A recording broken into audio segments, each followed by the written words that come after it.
Hello, you are welcome to the news in brief on Graphic Online.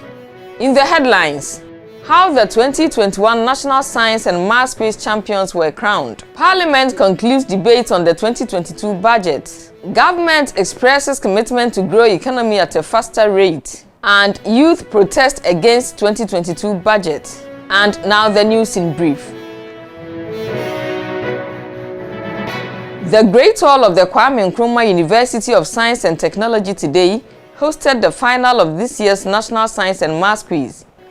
It was a contest between first-timers in the final, Keta Senior Technical School, four-time winners Prempeh College, and six-time winners Presbyterian Boys Senior High School. The spiritual aspect was not left out of the contest. For the pre-seconds, it was to be 7 in line with the slogan, "We are 7." While for Prempeh, it was to glorify the Lord. Keta School, which was in the final for the first time, had the slogan, "We have the living one." At the end of the contest, this is how the quiz mistress pronounced the winners. Here are the final scores. Keta Senior High Technical School has 30 points. Presbyterian Boys Secondary School has 49 points. Prempeh College has 53 points. Prempeh College, congratulations on your win. It is my pleasure to declare you a champion.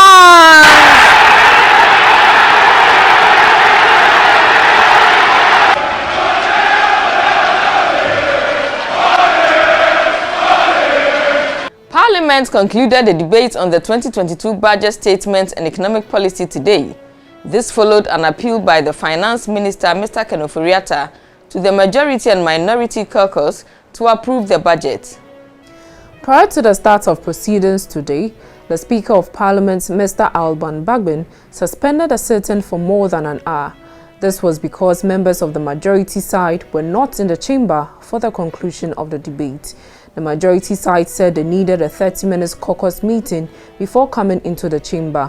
The majority leader, Oseche Mensah Bonsu, had this to say. His appeal to you is to afford this space to engage further. Because if, upon meeting the leadership, he has to maybe amend certain portions of his presentation, it will render obtuse what the minority leader wants to put before this house. And that is why I said, if it is possible, but if it's not possible at this stage and you want to listen to the minority leader, and before you listen to the prayer of the minister, it will mean that I will have to hold my own concluding remarks in abeyance for him to do the engagement before, after that, I come to do and the sequence will not flow. That's the reason why I was coming back with this appeal. The minority leader Haruna Idrisu, delivering the minority's position on the budget, said they reject the 1.75% electronic transaction levy presented by the finance minister. Mr. Speaker, we demand that the Minister of Finance shelves this. Is estimated to bring him, if you go to page 231 of the budget, some 6.9 billion.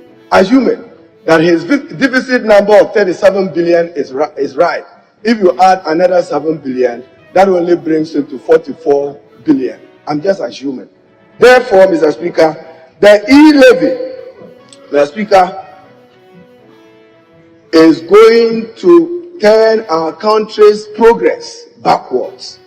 Our effort at establishing a digital economy and encouraging a cashless economy will be hampered by this initiative. Meanwhile, scores of youth led by the Fix the Country protesters today embarked on a protest to reject portions of the government's 2022 budget statement and economic policy.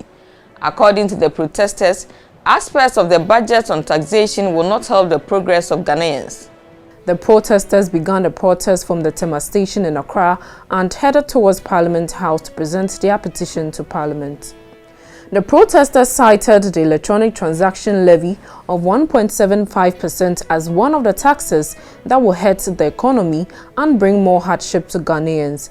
They said they are displeased with some proposals in the budget and wanted those aspects rejected by Parliament.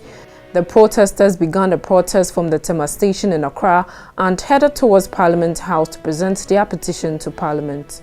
President Kufuor today said the government is working assiduously to grow the economy at a much faster rate in spite of the pandemic to enhance the prospects of a win-win environment.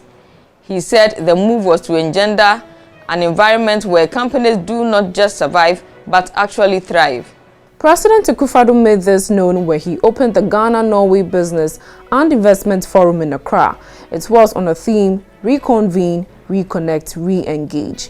He said the major program driving the revival and revitalization of the economy was the 100 billion Ghana cedis Obatampa program, whose main elements include supporting commercial farming and attracting educated youth into commercial farming and building the country's light manufacturing sector. News in Brief was brought to you by Graphic News Plus. Download your Graphic News Plus now and choose your preferred package daily, weekly, monthly, and annually, and access free news on various interest areas as well. Graphic News Plus, connecting people through news. As usual, thank you for watching. We'll see you again with another edition. Stay safe and protect yourself from COVID-19. For more news, visit graphic.com.gh or log on to Facebook at Daily Graphic and on YouTube at Graphic GH. I'm Ama Echa Amankwa Befi. Subscribe now.